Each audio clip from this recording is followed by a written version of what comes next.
Assalamualaikum warahmatullahi wabarakatuh.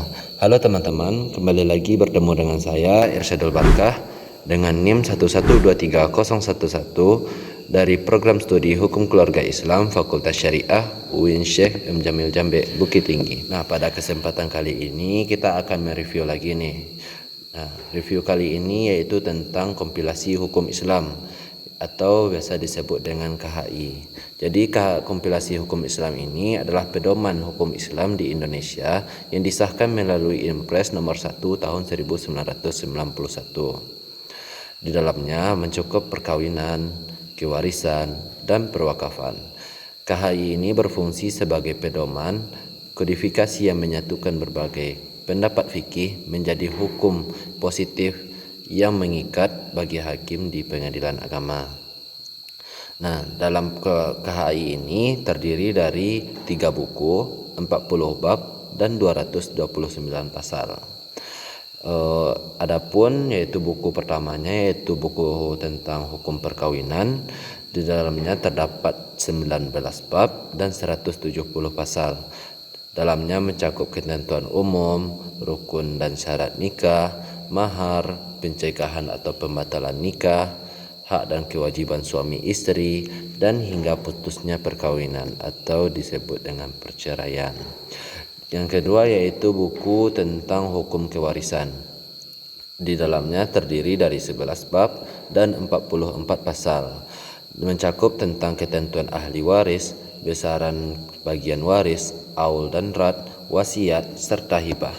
Selanjutnya ada buku 3 yaitu tentang hukum perwakafan, yaitu terdiri dari 10 bab dan 15 pasal. Di dalamnya mencakup fungsi dan syarat wakaf, tata cara perwakafan, pendaftaran benda wakaf, dan pembinaan dan pengawasan nazir. Nah, di dalam KHI ini memiliki kelebihan serta kekurangan di dalamnya. Yang salah satunya kelebihan dari KHI yaitu adanya kepastian hukum yang positif dan aplikatif. Nah, di dalam KHI ini memberikan adanya kepastian hukum di antara banyaknya pendapat ulama dan pendapat mazhab di Indonesia.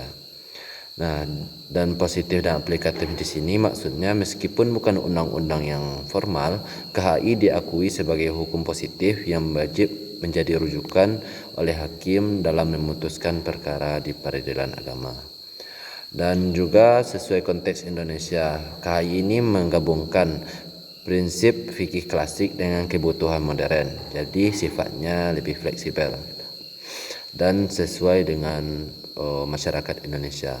Adapun kelemahan dari KHI ini, dasar hukumnya masih lemah karena masih berdasarkan Impres, yaitu Impres nomor 1 tahun 1991 tadi, bukan melalui undang-undang seperti undang-undang kitab undang-undang lainnya seperti KUHP atau KUHAP. Nah, juga KHI kelemahannya yaitu belum menyeluruh. Banyak pendapat dari ulama menyatakan bahwa KHI belum mengisi seluruh permasalahan dari masyarakat. Dan juga tantangan penerapannya masih terjadi perdebatan dan kritik mengenai beberapa pasal seperti sahnya perkawinan dan pencatatan perkawinan. Jadi mungkin itu sedikit ulasan atau review dari KHI dari saya. Saya Irsyadul Barkah. Apabila ada kekurangan saya ucapkan mohon maaf. Saya akhiri. Assalamualaikum warahmatullahi wabarakatuh.